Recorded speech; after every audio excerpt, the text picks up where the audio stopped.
नमस्ते, news IBN 2020 में आपका स्वागत है। सच कभी छुपता नहीं, IBN कभी रुकता नहीं। मैं रेहान AI रिपोर्ट। सिरोंज की ग्राम पंचायत छापू में स्थित शासकीय माध्यमिक शाला जर्जर अवस्था में है। शाला की छत काफी क्षतिग्रस्त है और जगह जगह से सरिये साफ नजर आ रहे हैं और उसमें से आए दिन मलबा टपकता रहता है। वही बारिश में पानी भी टपकता है और फर्श बैठक ले गया है और जगह जगह से खुदा हुआ पड़ा है और स्कूल की दीवारों में बड़ी बड़ी दरें और पप्पे निकलते हुए साफ नजर आ रहे हैं। फिर भी जिम्मेदारों द्वारा इन क्षतिग्रस्त भवनों में कक्षाएं लगाकर छात्र छात्राओं की जान के साथ खिलवाड़ किया जा रहा है। यह सब देखकर ऐसा प्रतीत हो रहा है कि जिम्मेदार किसी बड़ी अनहोनी का इंतजार कर रहे हैं। जब हमारी टीम द्वारा छात्र छात्राओं से बात की गई तो उन्होंने बताया आए दिन छत में से मलबा गिरता रहता है, फिर भी क्षतिग्रस्त भवन में बैठने के लिए मजबूर हैं।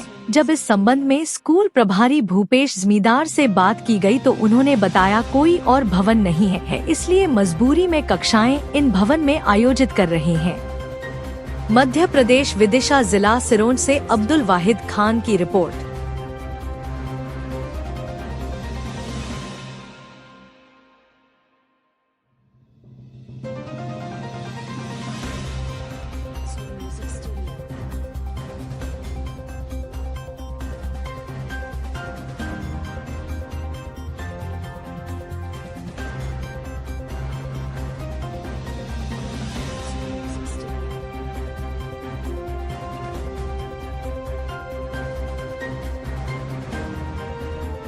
पदस्थ हैं और कौन से स्कूल में हैं?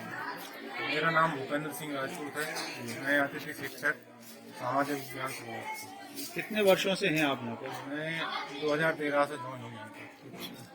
ये क्षतिग्रस्त भवन में आप ये बच्चों को शिक्षा दे रहे हैं, क्या डर नहीं लगता कभी कोई अनहोनी हो जाए तो इसका जिम्मेदार कौन होगा?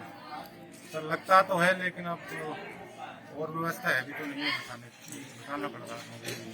तो नए भवन के लिए आपने मांग की है क्या? दिया है, प्रभारी लोगों ने पहले कई बार बताया, हमने कि दी तो मांग तो की है जी। अब क्या हो रहा है जानकारी।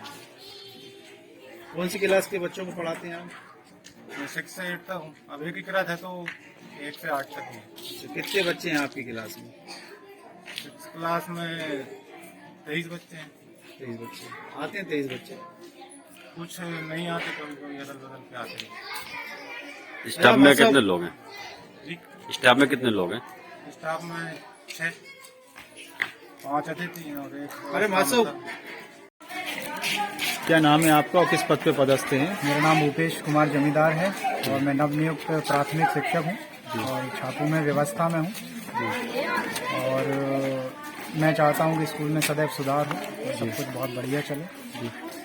सर, ये बिल्डिंग बहुत क्षतिग्रस्त हो रही है, ऊपर से मलबा वगैरह भी गिरता रहता है, हमें जानकारी लगी है।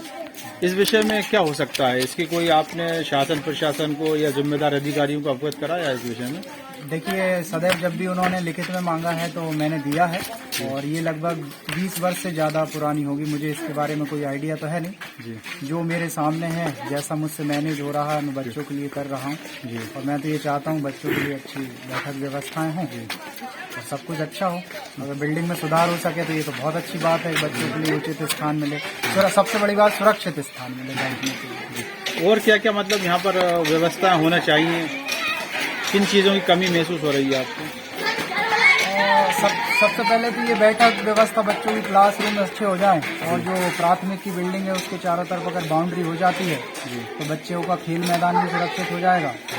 और बाहर निकलते रहते हैं तो उससे बच्चों का खेलते, जैसे अभी रेसेस हो गई है तो उसमें बच्चे खेलेंगे, कई बार बाहर निकलते हैं तो कई बार वो ग्राउंड से होते हुए भी निकल जाते हैं। बाउंड्री हो जाएगी तो स्कूल की बिल्डिंग भी थोड़ी सुरक्षित हो जाएगी और लाइट तो है।